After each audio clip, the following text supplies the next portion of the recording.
गोड़ लागे छी सब गोटा के, जेठ सब सखी सबके हमर प्रणाम। छोट और संगतुरिया सबके स्नेह। हम दिल्ली से रूबी झा, हमरा संग में छथि शीला रानी दिल्ली से, रेखा ठाकुर।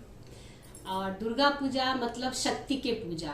तो ग्रुप में हमू सब शक्ति के रूप, लक्ष्मी सरस्वती पार्वती के रूप तक और एकटा दुर्गा जी के भगवती के गीत लऽ कऽ आयल छी।